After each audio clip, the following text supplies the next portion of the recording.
दोस्तों, आपने अपनी जिंदगी में कभी न कभी कामुक तस्वीरों को जरूर देखा होगा। लेकिन अगर यही तस्वीर मंदिरों पर बनी हो तो ये काफ़ी हैरानी की बात है। इन हैरान करने वाले प्राचीन स्मारकों में खजुराहो के प्राचीन मंदिरों का नाम भी शामिल है, जो अपनी बेहद बारीक नक्काशियों और कामुक मूर्तियों के लिए पूरी दुनिया भर में फेमस है। इन मंदिरों की दीवारों पर बनी ये कामोत्तेजक मूर्तियाँ यहाँ आने वाले सभी लोगों को हैरत में डाल देती है। इन्हें देखकर लोग सोच में पड़ जाते हैं कि आखिर इन मूर्तियों को क्यों बनाया गया। और दोस्तों, आज की हमारी इस वीडियो में हम इन मूर्तियों का इतिहास व इसके पीछे छिपे रहस्यों के बारे में ही जानने वाले हैं।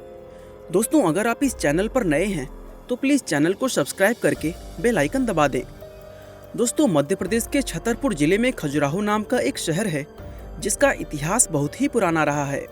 बताया जाता है कि इस शहर का नाम खजुराहो इसलिए पड़ा था क्योंकि एक समय यहाँ खजूर के पेड़ों का एक बहुत बड़ा बगीचा हुआ करता था। इसके अलावा कुछ लोग ये भी मानते हैं कि प्राचीन समय में इस शहर के गेट पर खजूर के दो बड़े बड़े पेड़ हुआ करते थे, जिनकी वजह से इसका खजुराहो नाम रखा गया था। वैसे सही कारण चाहे जो भी रहा हो, लेकिन ये बात तो साफ है कि इस शहर के नाम का कनेक्शन खजूर के पेड़ से ही है। हालांकि इस समय की अगर बात करें तो आज ये शहर अपने नाम या खजूर के पेड़ों की वजह से नहीं, बल्कि यहाँ मौजूद कामुक मंदिरों के लिए पूरे दुनिया भर में जाना जाता है। दरअसल खजुराहो में हिंदू और जैन धर्म के कुछ ऐसे प्राचीन मंदिर हैं जिन्हें भारत की सबसे खूबसूरत और सबसे प्रसिद्ध ऐतिहासिक विरासतों में से एक माना जाता है। इन सभी मंदिरों को एकत्रित रूप से खजुराहो स्मारक समूह का नाम दिया गया है। इन मंदिरों की सबसे बड़ी खासियत इनकी दीवारों पर बनी हुई वो कामुक मूर्तियाँ हैं जो यहाँ आने वाले लोगों का ध्यान अपनी तरफ खींचती रहती है। साथ ही ये मूर्तियाँ पूरी दुनिया को ये दिखाती है कि भारत की प्राचीन मूर्तिकला कितनी बेहतरीन हुआ करती थी। इन मंदिरों के महत्व का अंदाजा इस बात से लगाया जा सकता है कि साल 1986 में यूनेस्को द्वारा मंदिरों के इस समूह को वर्ल्ड हेरिटेज साइट की सूची में शामिल कर लिया गया था। अब यूँ तो भारत में और भी बहुत से ऐसे मंदिर मौजूद हैं जहाँ कामुक मूर्तियाँ बनी हुई दिखाई देती हैं, लेकिन किसी भी मंदिर में वो बात नज़र नहीं आती जो खजुराहो के इन मंदिरों में है। बताया जाता है कि इन मंदिरों का निर्माण सन 885 ईस्वी से 1050 ईस्वी के बीच चंदेला राजवंश के दौरान करवाया गया था। साथ ही इसको बनाने की शुरुआत चंदेला राजवंश के पहले शासक राजा चंद्रवर्मन के द्वारा की गई थी। यही वजह है कि आज इन मंदिरों को बनाने का पूरा श्रेय राजा चंद्रवर्मन को ही दिया जाता है। आपकी जानकारी के लिए बता दें कि राजा चंद्रवर्मन चंदेला राजवंश के सबसे महान राजा माने जाते हैं, क्योंकि 8वीं सदी में उनके द्वारा ही इस राजवंश की स्थापना की गई थी।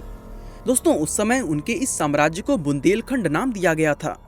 आज के समय के हिसाब से देखें तो राजा चंद्रवर्मन का ये चंदेला साम्राज्य यमुना और नर्मदा नदियों के बीच बुंदेलखंड से उत्तर प्रदेश तक फैला हुआ है। दोस्तों, चंदेला राजवंश के सभी शासकों को कला से बहुत प्यार था। यही वजह है कि अपने शासनकाल में उन्होंने इन खूबसूरत मंदिरों का निर्माण कराया था। इन सभी मंदिरों का निर्माण होने में लगभग 165 सालों का समय लग गया था। इस दौरान चंदेला राजवंश के शासक जरूर बदलते रहे, लेकिन मंदिरों के निर्माण का कार्य इसी तरह चलता रहा। इतिहासकार बताते हैं कि शुरुआत में इन मंदिरों की संख्या 85 थी, जो कि लगभग 20 किलोमीटर के एरिया में फैले हुए थे। लेकिन अब इनमें से सिर्फ 25 मंदिर ही बच पाए हैं, जो कि 6 किलोमीटर के दायरे में फैले हुए हैं। दरअसल मंदिरों की दीवारों पर बनी उन कामुक मूर्तियों की वजह से बहुत से लोग इन्हें अश्लील और धर्म के विरुद्ध मानते थे।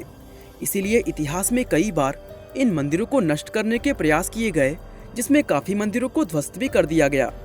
इसके अलावा गुलाम वंश के कुतुबुद्दीन ऐबक और लोदी वंश के सिकंदर लोदी जैसे और भी कई शासकों ने कई बार इन मंदिरों को नष्ट करने के प्रयास किए, और इस तरह नष्ट होते होते आज खजुराहो में सिर्फ 20 से 25 मंदिर ही बाकी रह गए हैं।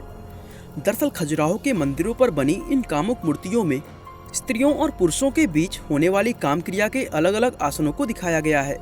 इन दीवारों पर कामसूत्र के अलग अलग आसन बड़ी ही खूबसूरती और कलाकारी से प्रदर्शित किए गए हैं। वैसे अगर आप सोचते हैं कि इन दीवारों पर सिर्फ ये कामुक मूर्तियां ही बनाई गई हैं, तो आप पूरी तरह गलत हैं, क्योंकि इन मंदिरों में कामुक मूर्तियों के अलावा बहुत सी ऐसी मूर्तियां भी हैं जो इंसानों की रोजमर्रा की जिंदगी को बड़ी ही सुंदरता से दर्शाती हैं। अब समाज की अगर बात करें तो मंदिर पर बनी ये कामुक मूर्तियाँ उन्हें काफ़ी अजीब और अश्लील नजर आती है, और बहुत से लोग इन मूर्तियों के होने का कड़ा विरोध भी करते हैं। वैसे देखा जाए तो ऐसा होना स्वाभाविक भी है, क्योंकि हम इंसानों के बीच सेक्स हमेशा एक गुप्त क्रिया मानी जाती है। ऐसे में मंदिर जैसी पवित्र जगह पर खुले रूप से इस तरह की मूर्तियों का होना कोई आम बात नहीं है। अब ज़्यादातर लोगों के मन में ये सवाल आता है कि आखिर इन मंदिरों की दीवारों पर इन मूर्तियों को क्यों बनाया गया, और अगर ये मूर्तियाँ समाज को कोई खास मैसेज देती हैं तो वो मैसेज क्या है। दोस्तों, मंदिर पर इस तरह की मूर्तियाँ बनाने का मकसद क्या था, इसका एक सटीक जवाब किसी के पास नहीं है। हाँ, लेकिन दुनिया के कुछ अलग अलग विद्वानों के द्वारा इन मूर्तियों के बनाए जाने के पीछे अलग अलग कारण बताए जाते हैं। तो चलिए हम इन मूर्तियों के बनाए जाने के कुछ प्रसिद्ध कारणों के बारे में जानते हैं। पहला कारण, दोस्तों, खजुराहो के मंदिरों में इन कामुक मूर्तियों को बनाने का सबसे बड़ा कारण एक पौराणिक कथा से जुड़ा हुआ है।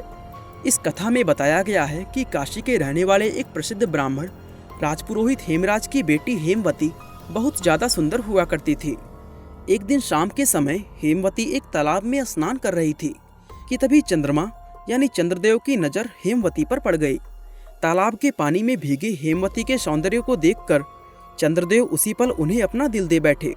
वह चाहकर भी खुद को रोक नहीं पाए और अपना रूप बदलकर तुरंत हेमवती के पास पहुंच गए। उन्होंने हेमवती को पाने के लिए उनका अपहरण कर लिया और उन्हें अपने साथ जंगल ले गए। जंगल में जाने के बाद हेमवती को भी उनसे प्यार हो गया और इस मिलन से हेमवती ने एक बेटे को जन्म दिया, जिसका नाम उन्होंने चंद्रवर्मन रखा। समाज के डर से हेमवती ने अपने बेटे का पालन पोषण जंगल में ही किया था। वह शुरुआत से ही अपने बेटे को एक महान शासक बनाना चाहती थी। चंद्रवर्मन ने बड़े होकर चंदेल वंश की नींव रखी और अपनी माँ का सपना पूरा करते हुए वह एक महान राजा और वीर शासक बन गए। एक रात चंद्रवर्मन की माँ हेमवती उनके सपने में आई और उन्होंने चंद्रवर्मन को ऐसे मंदिर बनाने को कहा जो समाज में यह संदेश पहुँचाए कि इंसान की जिंदगी में दूसरी अहम चीज़ों की तरह ही उसकी सेक्सुअल डिजायर भी जिंदगी का अहम हिस्सा होती है और अपनी यौन इच्छाओं को पूरा करना किसी भी तरह का कोई पाप नहीं होता। ये सपना देखने के बाद चंद्रवर्मन ने ये ठान लिया कि वे अपनी माँ की इस इच्छा को हर हाल में पूरा करेंगे और काफ़ी सोच विचार के बाद उन्होंने इन मंदिरों के निर्माण के लिए खजुराहो नगर को चुना था। इसके लिए सबसे पहले उन्होंने खजुराहो को अपने साम्राज्य की राजधानी बनाया और फिर अपनी इस राजधानी में उन्होंने 85 वेदियों का एक विशाल यज्ञ करवाया।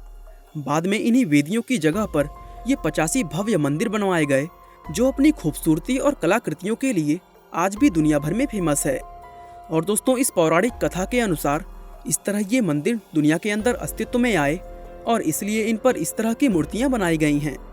दूसरा कारण, दोस्तों, बहुत से खोजकर्ता का कहना है कि ये मूर्तियां इसलिए बनाई गई थी ताकि यहाँ आने वाले लोग अपने मन से सभी तरह के भोग विलास को खत्म करके साफ मन से मंदिर के अंदर जाएं।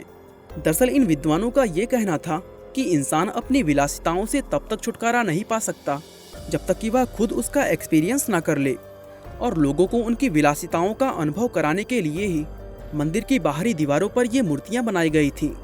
दोस्तों, इन मूर्तियों को इस तरह से बनाया गया है कि मंदिर में जाने वाले हर एक व्यक्ति की नज़र इनके ऊपर जरूर पड़ती है और इस तरह इन मूर्तियों की वजह से लोग एक साफ मन को लेकर इन मंदिरों में प्रवेश करते हैं।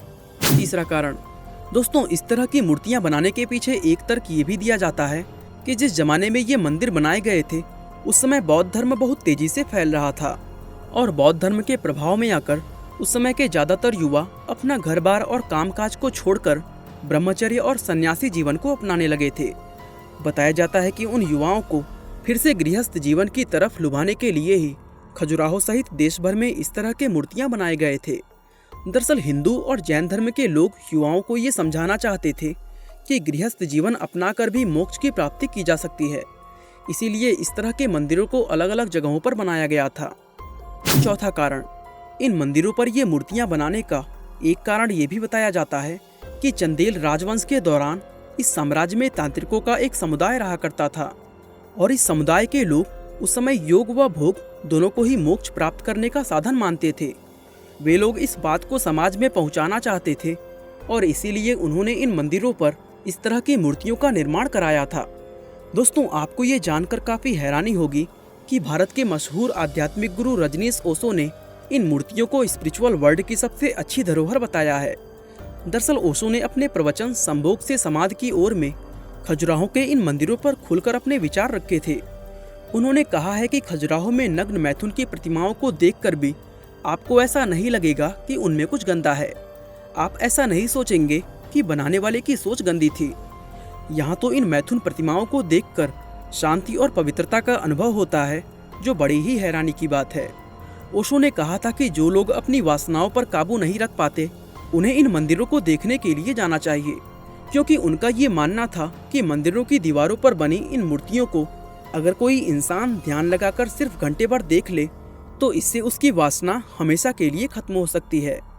वे इन मूर्तियों को मेडिटेशन का सबसे अच्छा ऑब्जेक्ट मानते थे। इसी तरह दोस्तों, अलग अलग लोग खजुराहो के इन मंदिरों और मूर्तियों को बनाने के पीछे अपनी अलग अलग राय और सोच रखते हैं। वैसे इनको बनाने की सही वजह चाहे जो भी रही हो, लेकिन इन्हें देखकर एक बात तो कही जा सकती है कि इनको बनाने वाले कारीगर वाकई कमाल की प्रतिभा वाले रहे होंगे। तभी तो उन्होंने उस जमाने में भी बिना किसी आधुनिक टेक्नोलॉजी की मदद से इतने ज़बरदस्त स्ट्रक्चर्स बनाकर खड़े कर दिए। बाकी दोस्तों, आप क्या सोचते हैं? ये कामुक मूर्तियाँ बनाने के पीछे क्या वजह रही होंगी?